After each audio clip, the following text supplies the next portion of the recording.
You know, one of the smaller but more beloved film franchises within the comic book genre has been Hellboy. Again, never broke the bank, or anything like that.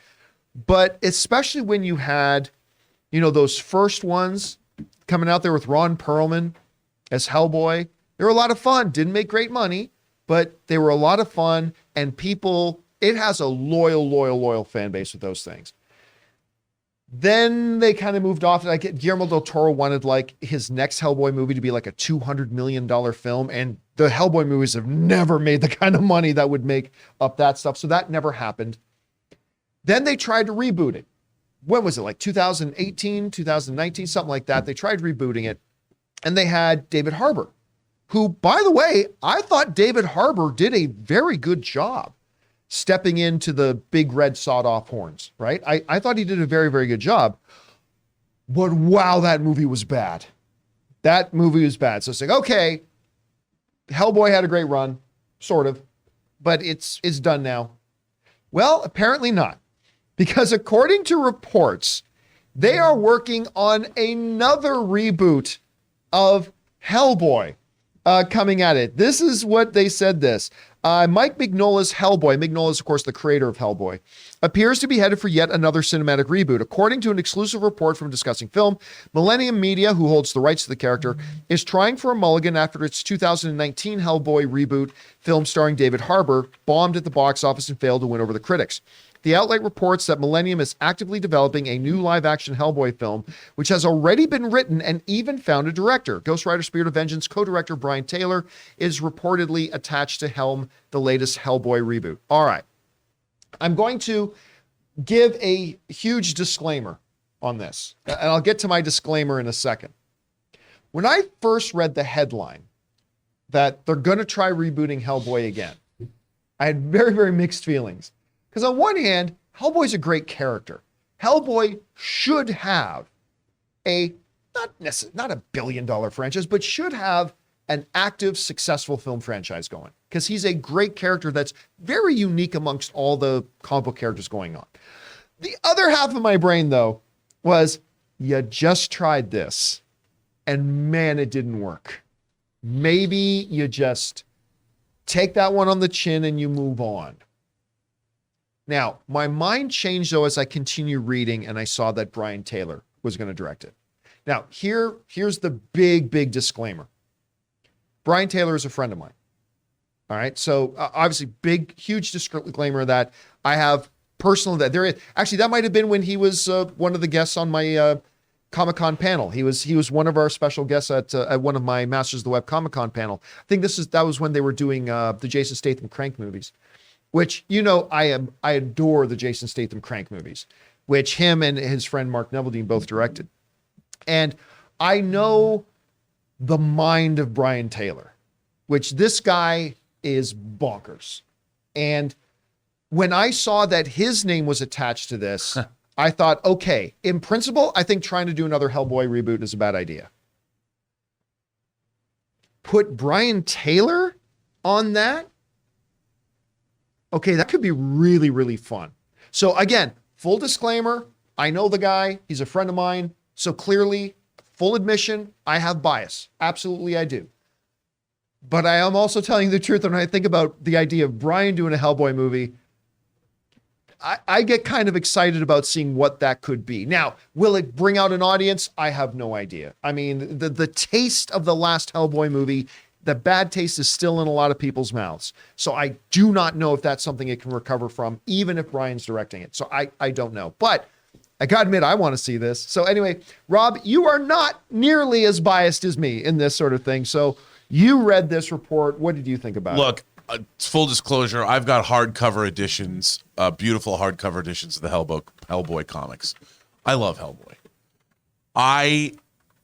Even Guillermo del Toro's Hellboys, which I really appreciated how they were mounted in the imagination, really beautifully done, didn't fulfill me as much as the Mignola's comics do.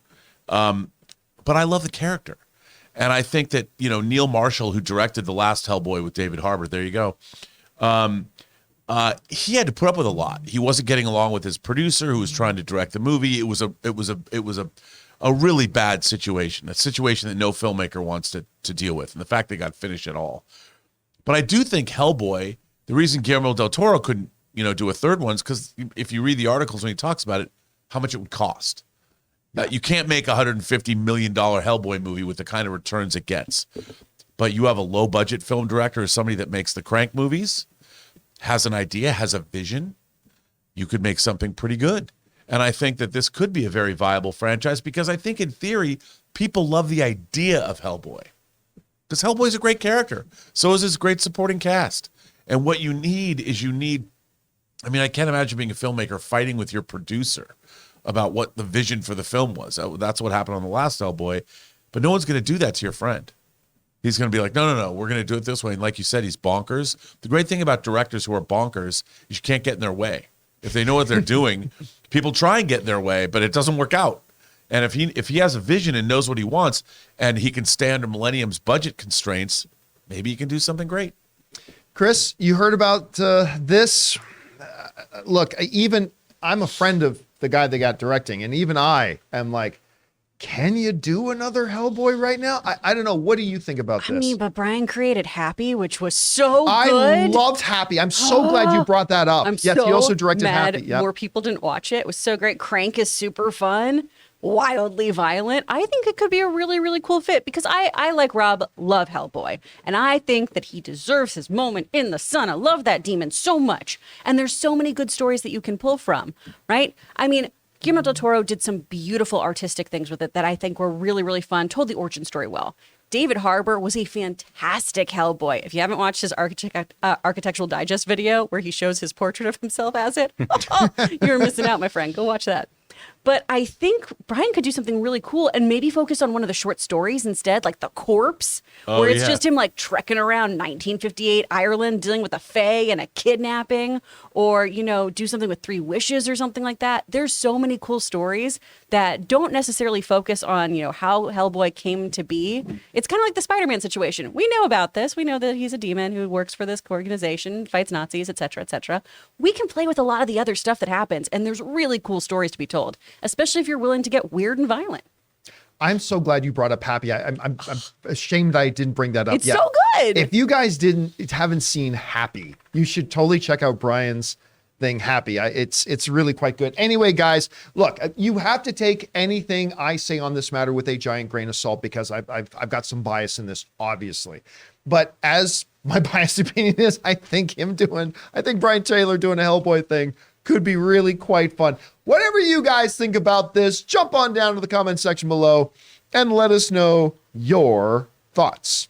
Guys, we want to take a second and thank a sponsor of this video, ExpressVPN. You've heard me talk about how important it is to have a VPN to protect your online privacy, but choosing a VPN you trust is equally as important. Now, I like to do research on my sponsors, and I only recommend brands to my listeners that I believe in, and I can say with full confidence that ExpressVPN is the best VPN on the market, and here's why. Number 1, ExpressVPN doesn't log your activity online. Lots of cheap or free VPNs make money by selling your data to advertisers, but ExpressVPN doesn't do this. They even developed a technology, Trusted Server, that makes their VPN servers incapable of storing any data at all. Number 2, speed. ExpressVPN now uses Lightway, a new VPN protocol they engineered to make user speeds faster than ever. ExpressVPN is always blazing fast and lets me stream videos in HD quality with zero buffering. The last thing that really sets ExpressVPN apart is how easy it is to use. You don't need any technical skills to get set up. Just fire up the app and tap one button to connect. That's it. Even your grandparents could do it. And it's not just me saying this. CNET, Business Insider, The Verge, and many other tech journals rate ExpressVPN the #1 VPN in the world. So protect yourself with a VPN that I use and trust. Use my link, expressvpn.com/Campea today and get an extra 3 months free on a 1-year package. Visit expressvpn.com/Campea to learn more.